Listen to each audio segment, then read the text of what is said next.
Iran इस वक्त अपने बुरे दौर से गुजर रहा है। ईरान की सड़कें इन दिनों खून से लाल हो रही हैं, जहां जनता का गुस्सा supreme leader Ayatollah Ali Khamenei के खिलाफ उबल पड़ा है और जहां अमेरिका के राष्ट्रपति डोनाल्ड ट्रंप की चेतावनियां हवा में गूंज रही हैं। पिछले 2 हफ्तों से यहां विरोध प्रदर्शन चल रहे हैं और दुनिया की नजरें टिकी हुई हैं। लेकिन ये प्रदर्शन क्यों शुरू हुए? क्या ये सिर्फ आर्थिक संकट है या कुछ बड़ा खेल चल रहा है?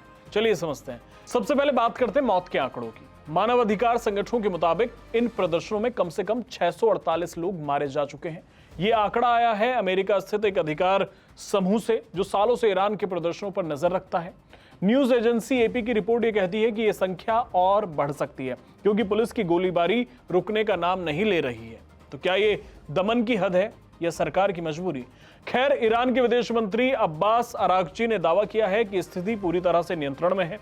तेहरान में विदेशी राजनयिकों से बात करते हुए उन्होंने इजराइल और अमेरिका को इसके लिए जिम्मेदार ठहराया, बिना कोई सबूत दिए। दूसरी तरफ खामनेई के समर्थक भी मैदान में उतर आए हैं। सोमवार को हजारों लोग सड़कों पर निकले, अमेरिका को मौत दो, इजराइल को मौत दो, इस तरह के नारे लगाए। सरकारी चैनल पर इसे बड़े जोर शोर से दिखाया गया, लेकिन आरोप यह है कि ये लोग सरकार से पैसा लेकर आए हैं। 86 साल के सुप्रीम लीडर को जनता से मिल रही चुनौती का जवाब देने के लिए ये रैलियां निकाली जा रही हैं। सोचिए, एक तरफ असली गुस्सा है, दूसरी तरफ एक समर्थन है जिसे आरोपित किया जा रहा है, जिस पर यह आरोप लग रहे हैं कि वो पैसे लेकर आए हैं। ये ईरान की राजनीति का दोहरा चेहरा है। अमेरिका की तरफ से क्या हो रहा है उसकी बात करते हैं। डोनाल्ड ट्रंप ने फिर से सैन्य कार्रवाई की चेतावनी दी है। व्हाइट हाउस की प्रेस सेक्रेटरी कैरोलिन लेविट ने फॉक्स न्यूज पर यह कहा कि ट्रंप डिप्लोमेसी को पहला मौका देंगे, लेकिन जरूरत पड़ी तो अमेरिकी सेना की घातक शक्ति का इस्तेमाल करने से नहीं डरेंगे। ये बातें सुनकर लगता है कि जैसे इतिहास खुद को दोहरा रहा है। याद है कि 2020 में भी ट्रंप ने ईरान पर हमले की धमकी दी थी, लेकिन अब 2026 में ट्रंप की वापसी के बाद क्या ये सिर्फ धमकी है या असली प्लान है?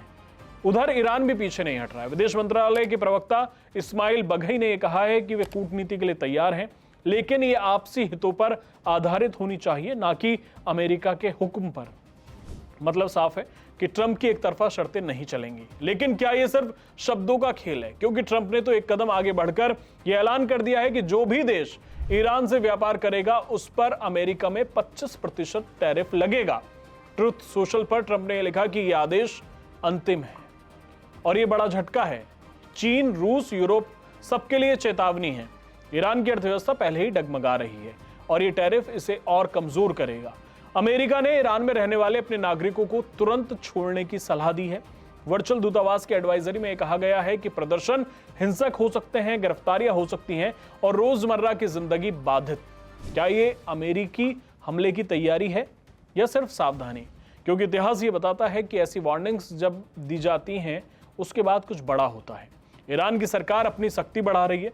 पुलिस ने लोगों को टेक्स्ट मैसेज भेजे हैं जिसमें चेतावनी दी है कि आतंकवादी समूह भीड़ में घुसे हुए हैं और दंगाइयों से निर्णायक रूप से निपटा जाएगा। परिवारों को सलाह दी है कि वो अपने युवाओं को घर में रखें। अब चलते हैं प्रदर्शनों की जड़ पर कि ये शुरू कब हुआ। ये सब शुरू हुआ 28 दिसंबर को, जब ईरानी करेंसी रियाल का पतन हुआ। $1 की कीमत 14 लाख रियाल पार कर गई। वजह अंतरराष्ट्रीय प्रतिबंध, खासकर परमाणु कार्यक्रम पर जो प्रतिबंध लगे। अर्थव्यवस्था चरमरा गई है। महंगाई, बेरोजगारी, गरीबी, ये सब वहां के हालत हैं। शुरू में ये आर्थिक मुद्दों पर था, लेकिन जल्दी ही इसका जो गुस्सा है वो राजनीतिक हो गया। लोग अब धर्मतंत्र को चुनौती दे रहे हैं। खामनेई इस्तीफा दो जैसे नारे लगाए जा रहे हैं। ये ईरान की 1979 की इस्लामिक क्रांति के बाद की सबसे बड़ी चुनौती है। महिलाएं हिजाब जलाकर विरोध कर रही हैं, युवा सड़कों पर है। इंटरनेट ब्लैकआउट के बावजूद वीडियोस वायरल हो रहे हैं। दोस्तों, ये सिर्फ ईरान की कहानी नहीं है, ये दुनिया की जियोपॉलिटिक्स है। एक तरफ अमेरिका इजराइल का गठबंधन, दूसरी तरफ ईरान, रूस, चीन। अगर ट्रंप हमला करते हैं तो मिडिल ईस्ट में नया युद्ध छिड़ सकता है। तेल की कीमतें आसमान छू लेंगी और भारत जैसे देशों को झटका लगेगा। लेकिन जनता का विद्रोह क्या कामयाब होगा? इतिहास में देखें तो ईरान में ऐसे प्रदर्शन पहले भी हुए हैं। 2009 का ग्रीन मूवमेंट, 2019 के फ्यूल प्राइस हाइक पर भी प्रदर्शन हुए, लेकिन हर बार दमन किया गया इन प्रदर्शनों का। इस बार क्या अलग है? सोशल मीडिया है, ग्लोबल सपोर्ट है और ट्रंप का दबाव है। तो दोस्तों, ईरान का ये विवाद अभी खत्म होने वाला नहीं लगता है। अगर आप ये वीडियो देख रहे हैं तो आप हमें कमेंट करके बताएं कि जो ये ईरान का पूरा मामला है, इसमें अमेरिका जो रोल प्ले कर रहा है उस पर आपकी क्या राय है।